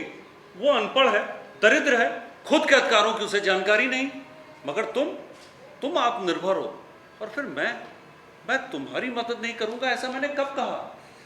पर अपने आंदोलन का इस्तेमाल मैं तुम्हारे लिए, यानी कि ब्राह्मण की लड़की के लिए करता हूं तो मेरे लोग तो खुद मुझे ही बाहर निकाल फेंकेंगे। तुम्हारी ऐसी ही टाल मटोल की भाषा से मुझे सब समझ में आ रहा है। सत्ता की कुर्सी पे बैठे हुए लोगों की भाषा बोल रहे हो तुम। झूठ है ये, अपनी दोस्ती चलती रहेगी। मैं तुम्हें हर तरह से मदद करता रहूंगा अंबिका। मैं मानता हूं तुम्हारे साथ अन्याय हुआ है, मगर मैं तुम्हारे साथ खड़ा हूं। मतलब क्या करने वाले हो? इसके लिए हमें शांति से विचार करना चाहिए। अभी के मुझसे शादी करोगे? शादी और वो समझने की कोशिश करो अम्बू, जल्दबाजी में फैसले नहीं लिए जा सकते। अर्थात मित्र के रूप में चलती हूँ पर घरवाली के रूप में नहीं। ये बात मैं तुम्हें पहले ही बता चुका हूँ। हमारे विवाह को लेकर मेरे माँ बाप का विरोध है, वो पुरानी पीढ़ी के लोग हैं। और फिर तुम्हारे साथ हुई घटना, इन सब से वो काफी घबराए हुए हैं। सिद्धार्थ, तुम भी ऐसा सोचते हो? ये जानकर मुझे बहुत हैरानी होती है। एक बात बताओ, अगर किसी दुर्घटना में मुझे गंभीर चोट लग जाती तो क्या तुम तभी मुझे ऐसे ही इग्नोर करते? नहीं, तुम मुझे गलत समझ रही हो अम्बू, ऐसा कुछ भी नहीं है। मगर सब कुछ इतना आसान भी नहीं है जैसा तुम समझ रही हो। अपने माँ बाप को समझाना। सब कुछ माँ बाप पे मत डालो सिद्धार्थ, तुम भी पुरानी परंपराओं के सामान्य पुरुष हो। मेरे साथ रेप हुआ और मैं ही पतित हो गई, ऐसा मानने वाले पुरुष हो तुम। अम्बू, मैं तुमसे कभी झूठ नहीं बोलता, आज भी नहीं बोलूंगा। तुम्हारे साथ जो कुछ भी हुआ उससे मुझे भी उतना ही सदमा पहुंचा है जितना तुम्हें, मगर मुझे संभलने का थोड़ा समय चाहिए। सिद्धार्थ, एक बात साफ कर देना चाहती हूँ, मुझे ऐसा पुरुष कतई पसंद नहीं और ना ही ऐसा घर वाला चाहिए। एक पुरुष के बिना जीवन नहीं चलता, ऐसा मानने वाली भी मैं नहीं। अम्बू, हम लोग इस विषय पर बाद में विचार करते हैं। मेरे ख्याल से समय शांतिपूर्ण ढंग से विचार नहीं हो सकता। इसकी कोई जरूरत नहीं। दलित होने के नाते तुम पर होने वाले अन्याय पे तुम चिढ़कर बोलते थे। सभी अन्याय के विरुद्ध विद्रोह करना चाहिए ऐसा कहते थे, तभी तो मैं तुम्हारे प्रति आकर्षित हुई। पर अब लगता है वो सबसे मुखौटे ही थे। असल में तुम किसी अन्याय के प्रति नहीं बल्कि अपने प्रति होने वाले अन्याय के विरुद्ध हो। मुझे तो कुछ और ही लगा था। तुम भी आम पुरुषों की भीड़ से बिल्कुल भी अलग नहीं हो। और ये सब जानकर भी मैं तुम्हारे साथ विवाह करूं, वो भी एक स्थायी रेप ही साबित होगा। खैर चलो, अच्छा ही हुआ। जीवन भर के दंड से आज मुझे मुक्ति मिल गई। Good bye Siddharth. ये तुम क्या कह रही हो? मैंने तुम्हें शांतिपूर्ण ढंग से विचार करने को कहा है। हमारा विवाह नहीं भी हुआ तो भी मैं तो तुम्हारी मदद करता रहूंगा। नो थैंक्स, मैं अभी इतनी कमजोर नहीं कि मुझे किसी सहारे की जरूरत पड़े।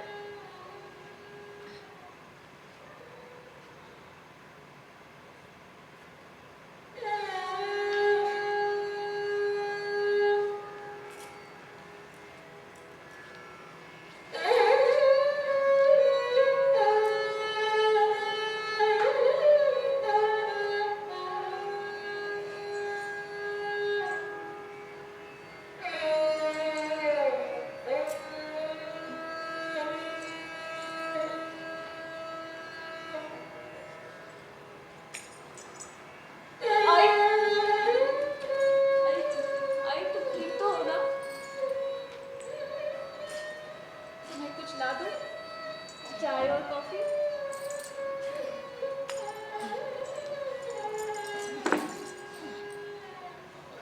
भाई तबीयत तो ठीक है ना? तुम्हारे मुंह से ये दुर्गंध कैसी? तुमने क्या खाया है? कहीं तुमने स्प्रे वाली जहरीली दवा तो नहीं पी ली? आई आई आई आई, ये तुमने क्या किया? अन्ना, अन्ना देखो, माँ ने स्प्रे वाली जहरीली दवा पी ली है। क्या तारा ये तुमने क्या किया तारा? ये ये तुमने क्या आप किया? जल्दी से जाके डॉक्टर को बुलाइए। हाँ, मैं भी डॉक्टर बुला के लाता हूँ। उसकी कोई जरूरत नहीं, तारा, उसकी कोई जरूरत नहीं। ऐसे मत बोलो तारा। ये दुनिया तारा, हम जैसे लोगों की नहीं है। तारा, ये तुमने क्या किया? सब कुछ खत्म हो गया। अब जीने के लिए इच्छा नहीं होती। तारा, मैंने उस गुलाब के फूलों को तोड़ मरोड़ कर फेंक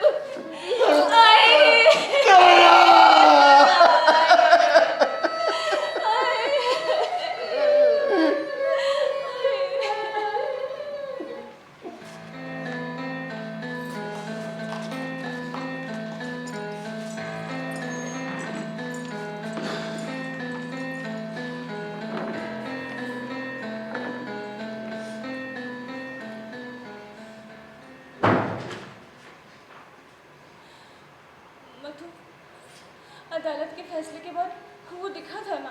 कौन? सिद्धार्थ? हाँ शायद, लेकिन अब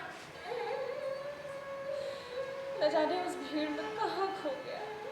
रहने दो, ज्यादा मत सोचो, तनाव बढ़ेगा। इतना सब झेल कर आखिर हासिल क्या हुआ? इतना पैसा खर्च हुआ, लोगों के व्यंग बाढ़ सहन की, और तो अदालत का फैसला भी खिलाफ। और माँ? सब कुछ खत्म हो गया, कुछ नहीं बचा। बेटा, बेटा, तुम चिंता मत करना, हम सब तुम्हारे साथ हैं। अन्ना, एक गिलास पानी मिलेगा? हाँ, लाता हूँ।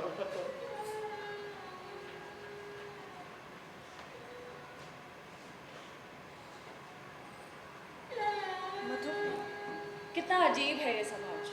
कहते हैं स्त्रियों को स्वाधीन होना चाहिए।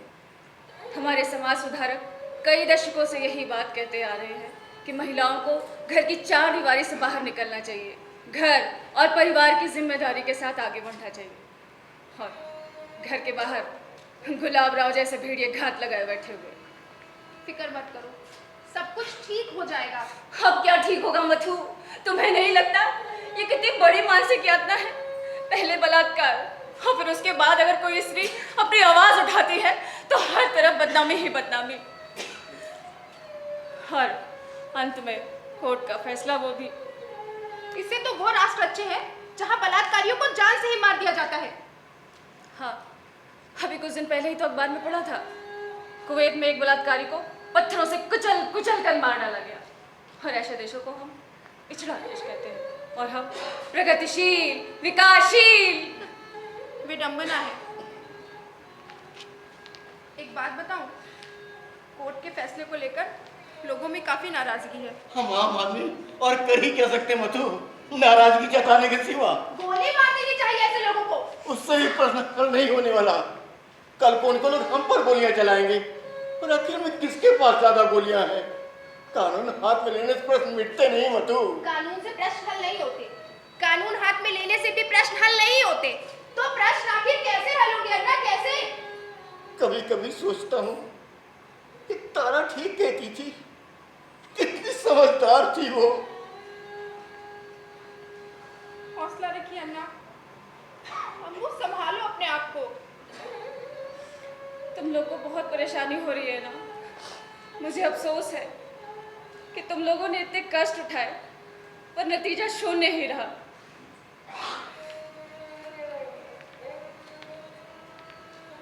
परेशानी में अपने ही लोग साथ देते हैं।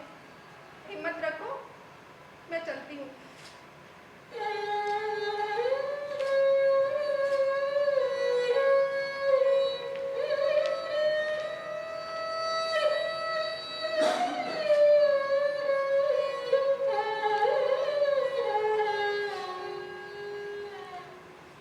जानती हो, अपने अखबार में नरवणे ने क्या लिखा है? नाम मत लीजिए उस नरवड़े का। एक आध बार वो आपके साथ जेल गया था, इसलिए उसका आदर कर दी थी। लेकिन सरकारी विज्ञापन मिलने के बाद उसने अपनी औकात ही दिखा दी। कोर्ट में पूछे गए शर्मनाक सवालों को उसने चटकारे लगा के अखबार में छपा। और गुलाब राव के छूटने के बाद फ्रंट पेज पे फोटो सहित अभिनंदन। जाने दो अम्बू, ऐसा ही होता है। पैसे के आगे ईमान, सिद्धांत सब छोटे पड़ जाते हैं। नरवणे कह रहे थे। क्या कह रहे थे नरवणे? यही कि ये घर छोड़कर कहीं दूर चले जाओ। अन्ना, आपके वो तिलक और गणेश शंकर विद्यार्थी के अवतार मिले ना, तो उन्हें बताइएगा, मैं डरने वाली नहीं, मैं झुकने वाली नहीं। मैंने पूरी तैयारी कर ली है। मैं लड़ूंगी और डट कर मुकाबला करूंगी। अन्ना, अन्ना, आप घबरा रहे हैं क्या? घबरा नहीं रहा हूँ अम्बू, बस मुझे कुछ सूझ नहीं रहा है।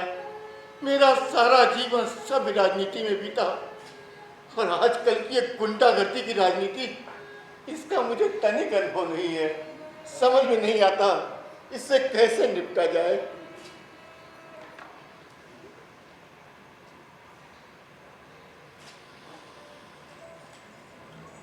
नमस्कार नमस्कार। इधर से गुजर रहा था, सोचा मिलता चलो। वैसे कोर्ट में जो आपको कष्ट हुआ उसका मुझे बहुत दुख है। अब कोर्ट कचहरी से दोनों पक्षों को मानसिक पीड़ा तो होती है, फैसला जिसके खिलाफ होता है उससे कुछ ज्यादा है, इसीलिए सोचा मिलता चलो। फैसला आपके पक्ष में हुआ, इसका यह मतलब मत निकालिएगा कि यही इंसाफ है। आपने एक कहावत तो सुनी होगी, जिसकी लाठी उसी की भैंस। दरअसल हम राजनीति के खिलाड़ी हैं।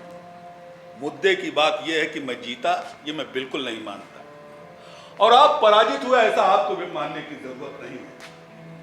और फिर किसी महिला को हराने से कौन सी इज्जत बढ़ती है ना? लेकिन आप यहाँ किस लिए आए हैं? अन्ना साहब, ये तो आप भी जानते हैं कि खामखा पालने से शत्रुता बढ़ती है, और कम से कम मुझे तो ऐसा नहीं करना चाहिए।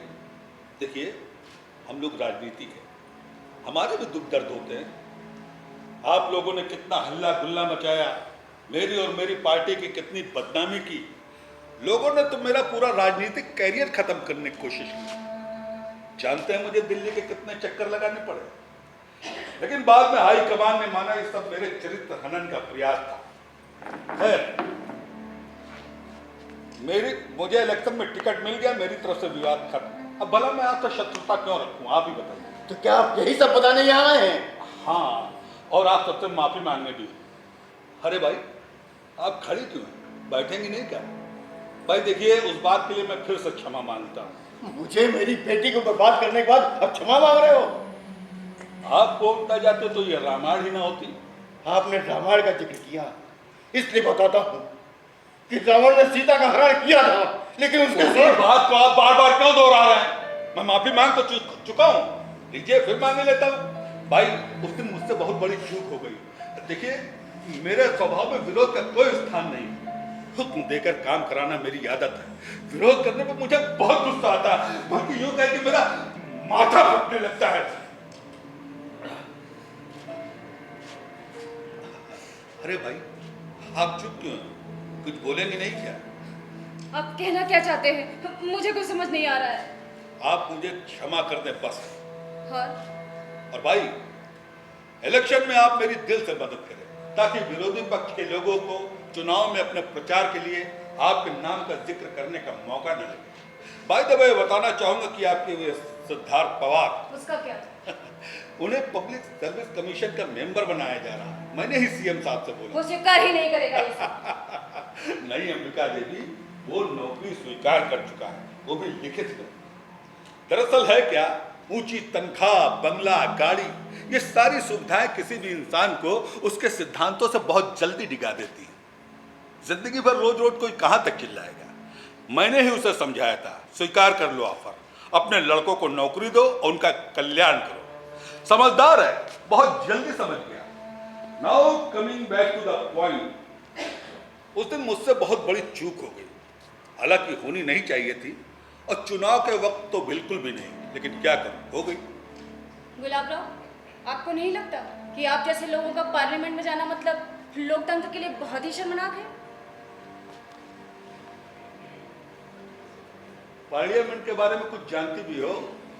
ये जो कटाक्षी भाषा तुम बोल रहे हो मैं समझता हूँ, लेकिन आपके कष्ट को भी मैं समझता हूँ। इसीलिए मैं कहता हूँ कि हम बातचीत से इस समस्या का समाधान निकालेंगे, जिसके लिए आज शाम आपको डाक बंगले पर आने का निमंत्रण देने आया हूँ। असंभव, वो वहां आएगी ऐसा आपने सोच भी कैसे लिया? आप आएंगे क्या? मैंने ये तो नहीं पूछा। आप आ रही ये कह रहा हूं मैं कह रहा हूं वो वहां नहीं आएगी। अरे तो आप भी आ जाइएगा, दोबारा ऐसी चूक नहीं होगी, आई प्रॉमिस। नामुमकिन, असंभव। डाक बंगले पर आना मुमकिन नहीं, या इलेक्शन में मदद करना दोनों ही नामुमकिन। भाई अन्ना साहब तो इस वक्त बहुत गुस्से में, लेकिन आप समझने की कोशिश देखिए, आपका स्कूल स्थायी होगा, ऊपर की मंजिलें बढ़ेंगी और सब कुछ समाप्त हो जाए तो भी नामुमकिन। यीशु ने अपने शिष्यों से कहा था, तुम संसार का नमक हो। यदि नमक ही अपना खारापन छोड़ दे तो उसे खारा कैसे करे? कैसे? आपने प्रभु यीशु का उदाहरण दिया, इसलिए एक बात बताता हूं। बात मुझे अप्रिय लगती फिर भी बताता हूं। एक शहर है अमलनेर, कभी मौका लगे तो होकर आइएगा वहां की एक नर्स चारुलता पांडे मुझसे टक्कर लेने चली थी। क्या हुआ उसका? गुंडों ने दिन दहाड़े बीच चौक पर उसको निर्वस्त कर दिया। बहुत बुरा हुआ। कब, कहां, क्या हो जाए कुछ नहीं कहा जा सकता। गुलाब राव, अभी तक मैं नरमी से बात कर रहा था, लेकिन कह देता हूं, अगर अंबिका के साथ ऐसा कुछ हुआ तो मैं हमारा अनशन पर बैठ जाऊंगा। अनशन करने वालों के नखड़े उठाने वाले 1947 में इंग्लैंड चले गए। अब अगर अनशन पर बैठे तो कहां बैठे थे? लोगों के तो छोड़ो, तुम्हें खुद पता नहीं चलेगा। मैं प्रधानमंत्री के बंगले के सामने आज क्या कर लूंगा? वहां भी हमारे जैसे लोग रहते हैं। अन्ना, अन्ना आप बैठ जाइए।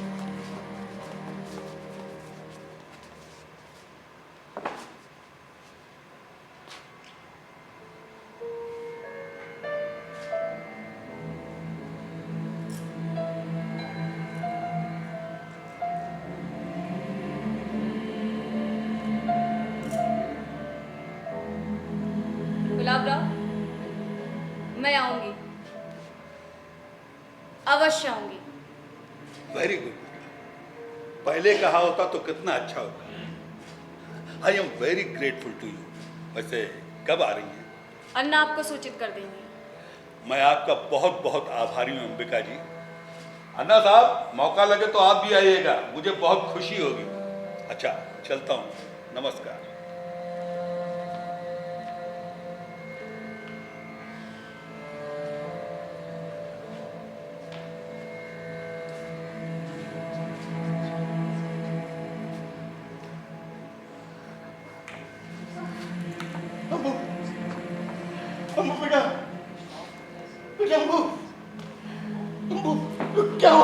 क्या हुआ? अन्ना, ऐसा लग रहा है जैसे दिमाग की सारी नसें एक साथ फट गई हो।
अचानक आपको तो कल आना था।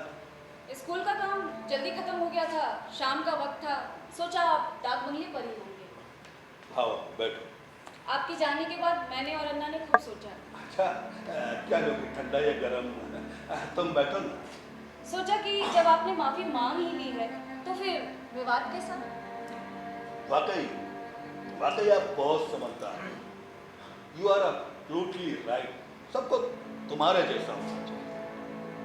वैसे कोर्ट कचहरी में जो आपको कष्ट हुआ उसका मुझे बहुत दुख है। सिर्फ कष्ट ही नहीं, ना झेल सकने वाला खर्च भी। मेरी कुछ सहेलियों ने मेरी बहुत मदद करी। आई नो अंबिका जी, अब आपको परेशान होने की कोई जरूरत नहीं। मैंने आपकी सहायता के लिए एक योजना बनाई है। योजना? कैसी योजना? अन्ना साहब राष्ट्रीय शिक्षक घोषित हो चुके हैं, जिसके लिए जगह जगह पर जिला स्तर पर उनका भव्य स्वागत करेंगे हमारी पार्टी के लोग। हर जगह उन्हें 25,000 की थैली भेंट की जाएगी। नो प्रॉब्लम, फंड की कोई कमी नहीं अपने यहाँ ऐसे कामों में। अच्छा, फिर उसके लिए मुझे क्या करना होगा? भाई, इलेक्शन में मेरी मदद। कल मैंने यहाँ कुछ पत्रकारों को बुलवाया है। उस समय मैं अपने निजी फंड से अन्ना साहब को 1 लाख की थैली भेंट करूंगा। दूसरे दिन बहुत सारे अखबारों के फ्रंट पेज पर फोटो होगी, आप, मैं और अन्ना साहब। गुलाबराव, एक प्रश्न पूछूं आपसे? भाई ना, पूछिए ना। आप इतना अच्छा बोलते हैं मगर मैं आदमी अच्छा हूं अंबिका जी, अन्यथा राजनीति में इतनी तेजी से इतनी ऊंचाई तक ना पहुंच पाता। अरे कितने ही लोगों को साथ लाए उस जिले में, मेरे बगैर सीएम का पत्ता तक नहीं हिल सकता। फिर आप में ये राक्षसी प्रवृत्ति कैसे? प्रत्येक मनुष्य में देव और दानव दोनों होते हैं। दोनों में बराबर द्वंद्व चलता है, कभी देव ऊपर तो कभी दानव। दुर्भाग्य से उस रोज मेरे अंदर का दानव मुझ पर हावी हो गया था, जिसके लिए मैं आपसे फिर से क्षमा मांगता हूँ। वो सब याद आता तो बहुत दुख होता है।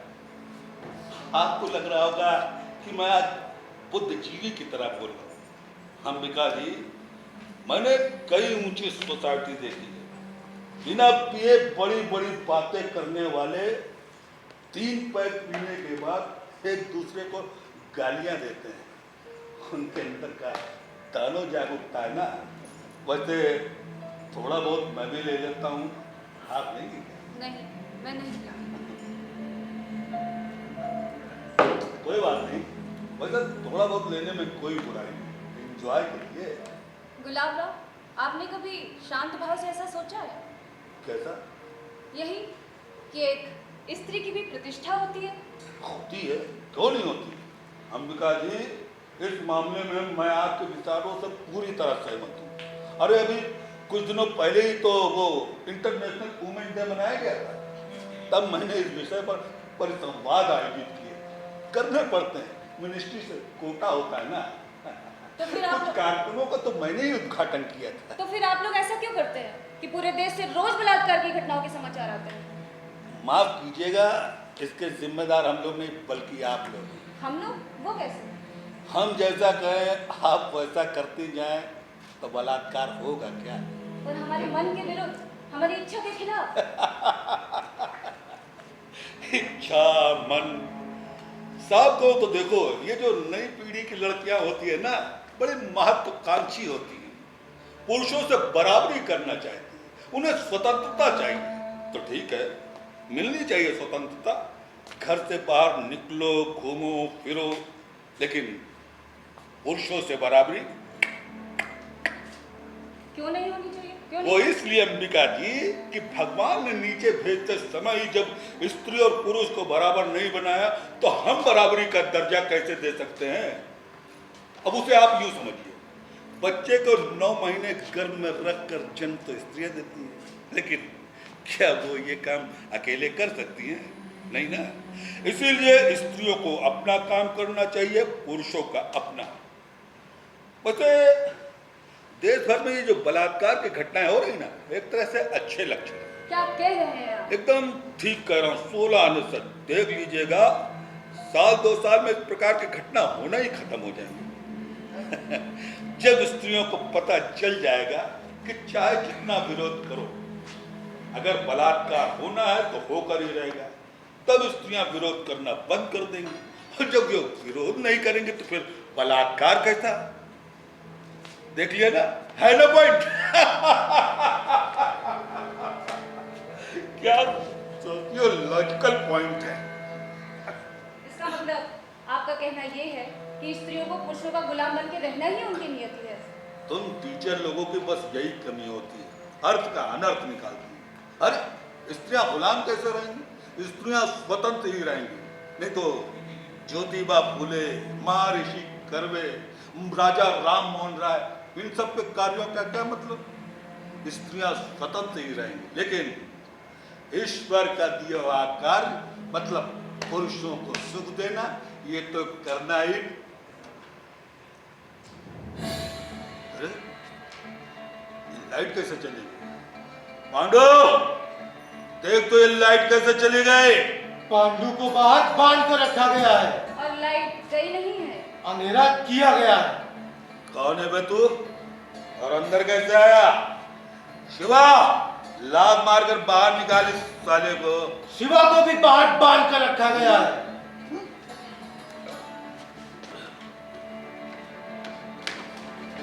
छोड़, छोड़, छोड़, रख बांध। राधा क्या है? लेख ही है।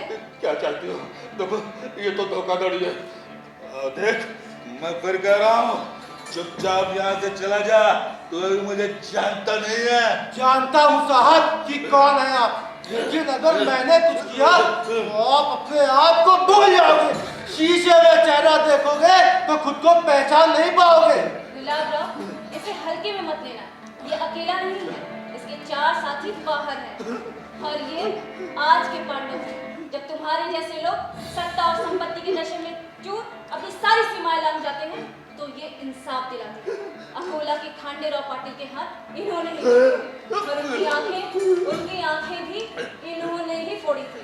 और आज ये क्या कर रही हैं आप? हम बैठकर बातचीत करते ना। अब भाई थोड़ा पानी मिलेगा? हवी से पानी? हवी तो कुछ हुआ ही नहीं है गुलाबराव। ये क्या? बांधो इसे, ठीक से बांधो। आप कहें तो उसका मुंह भी बंद कर दूं? नहीं, हम गांधी टोपी का इस्तेमाल किसी का मुंह बंद करने के लिए नहीं करते। इसकी चीखों से मुझे संतुष्टि मिलेगी। हम कुछ सुलह समझौते की बात करते हैं। आप चाहो तो हम 2-4 लाख रुपए देने को भी तैयार हैं। जल्दी करो, तुम्हें यहाँ तोड़-फोड़ के बाद दूसरे गांव में जाना है। ले चलो इसे वहाँ जहाँ इसने मेरे साथ। ले चलो। मुझे क्षमा कर दो, दोबारा ऐसी गलती नहीं होगी। अब छोड़, अब छोड़।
इंस्पेक्टर गाडगिल, यस, मैं अंबिका शिवराम आपटे डाक बंगले से बोल रही हूँ। मैंने गुलाब राव जादव को क्या किया तुमने? क्या उसे मार दिया?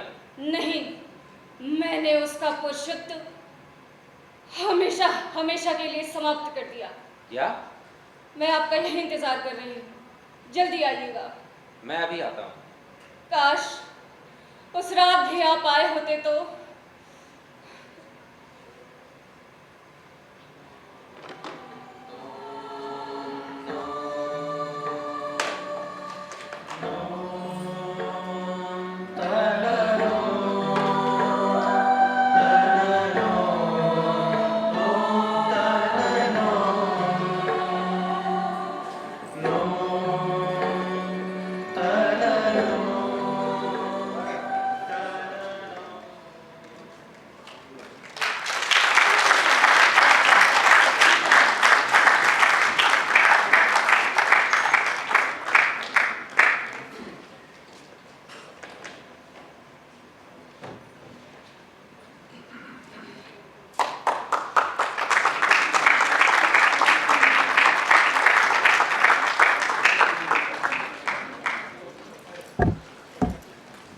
ये थी अनुकृति रंगमंडल कानपुर की प्रस्तुति पुरुष। मैं चाहूँगा कि सारी टीम यहाँ पर आ जाए। आइए।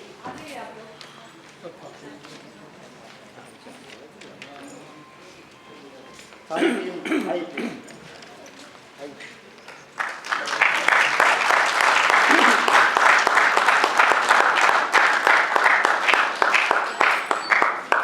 आप सभी सुधी दर्शकों का बहुत दिल से आभार। और मुझे ये बताने में बड़ा हर्ष हो रहा है कि 2015 में इस नाटक को हमने शुरू किया था और इसका 5वां मंचन हमने इसी शहीद भवन भोपाल में 2016 में किया था। तो आज आपके सामने सुनील राज जी और कमलेश दुबे जी के सहयोग से इन लोगों के आमंत्रण पर फिर दोबारा हमारी पूरी टीम मौजूद हुई है और बहुत ही अच्छा इंतज़ाम था, बहुत अच्छे दर्शक। तो मैं पात्रों से परिचय कराना चाहूँगा। तारा की भूमिका में मिसेस जॉली घोष,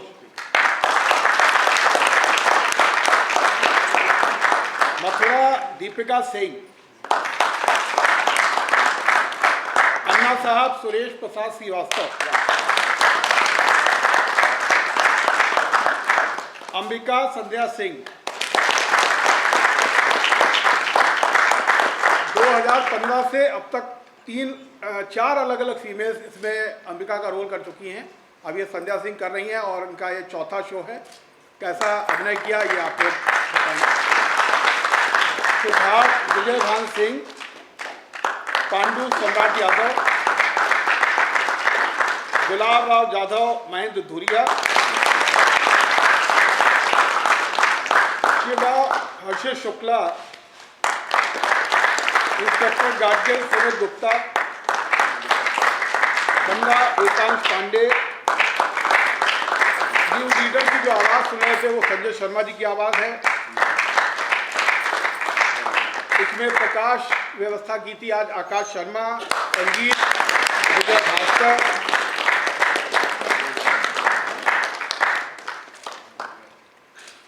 और मैं तो सुनील राज जी से कहूँगा जो भी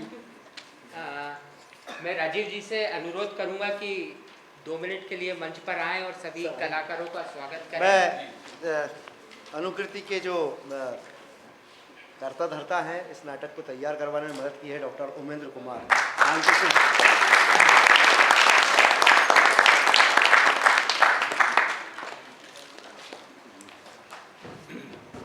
आइए सर, आपका बड़ा बेताबी से इंतजार था।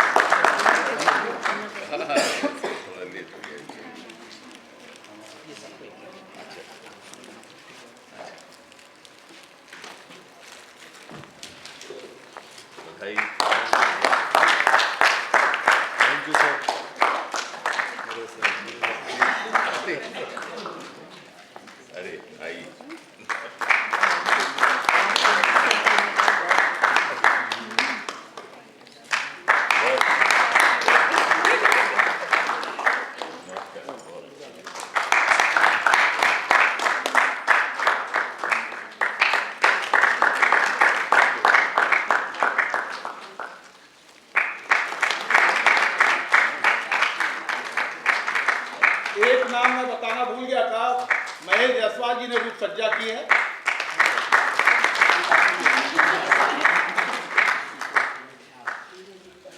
जी को दीजिए। अच्छा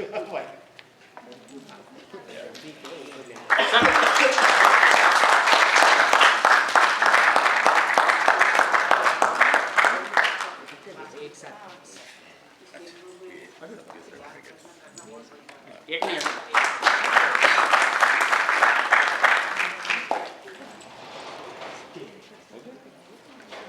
बहुत बहुत बधाई, शुभकामनाएं। और भोपाल में मेरा सर आपसे आग्रह होगा कि नाटक जितना भी देखा उसके बारे में कुछ थोड़ा सा संक्षेप में कुछ हम लोगों को बोलें, बताएं।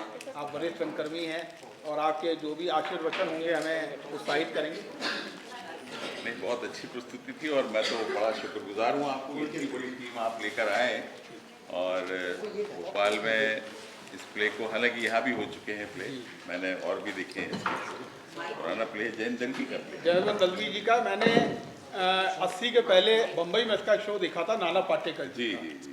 उसी को देखने के बाद मैं बहुत इंस्पायर हुआ, मैंने एडोप्टेशन करवाया। उसके बाद बहुत लंबे समय के बाद 2015 में इसको स्टार्ट। नहीं, बहुत बहुत अच्छा शो हुआ। और एक्चुअली इसकी स्टोरी जो है वो बांध के रखती है, पहली चीज़।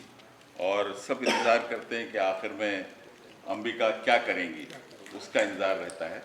और वो उसका जो एक उनका जो एक क्या बोलते हैं आखिर में जो वो होता है, वो तभी बहुत आकर्षित करता है उस स्टोरी की वजह से, not because of whatever has happened to you.